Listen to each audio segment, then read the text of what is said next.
జాగ్రత్త. నోరు ఉంది కదా అని చెప్పి ఎలా పడితే అలా మాట్లాడు మాకు. నోరు ఉంది కదా అని చెప్పి ఎవరిని పడితే వాళ్ళని తిట్టు మాకు. నోరు ఉంది కదా అని చెప్పేసి ఇష్టం వచ్చినట్టుగా ఎదుటివాడిని గాయపరిచే ప్రయత్నం చేయి మాకు. చెప్పాగా, నీ జీవము నీ నోట్లో ఉంది, నీ హృదయం నిండిన దాన్ని బట్టి నీ నోరు మాట్లాడుతుంది. నీ నోరు సరిగా లేకపోతే నీ జీవితం సరిగా ఉండదు. నీ జీవితం సరిగా ఉండకపోతే ఎక్కువ కాలం మనడం కష్టం. దేవునికి క్షణం చాలు నోరు మూయడానికి, నీ ప్రాణాన్ని తీయడానికి.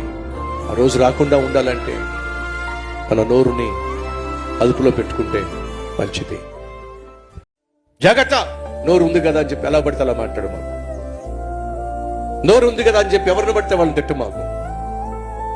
నోరు ఉంది కదా అని చెప్పేసి ఇష్టం వచ్చినట్టుగా ఎదుటివాడిని గాయపరిచే ప్రయత్నం చేయి మాకు. చెప్పాగా, నీ జీవము నీ నోట్లో ఉంది, నీ హృదయం నిండిన దాన్ని బట్టి నీ నోరు మాట్లాడుతుంది. నీ నోరు సరిగా లేకపోతే నీ జీవితం సరిగా ఉండదు. నీ జీవితం సరిగా ఉండకపోతే ఎక్కువ కాలం మనడం కష్టం. దేవునికి క్షణం చాలు నోరు మూయడానికి, నీ ప్రాణాన్ని తీయడానికి. ఆ రోజు రాకుండా ఉండాలంటే మన నోరుని అదుపులో పెట్టుకుంటే మంచిది.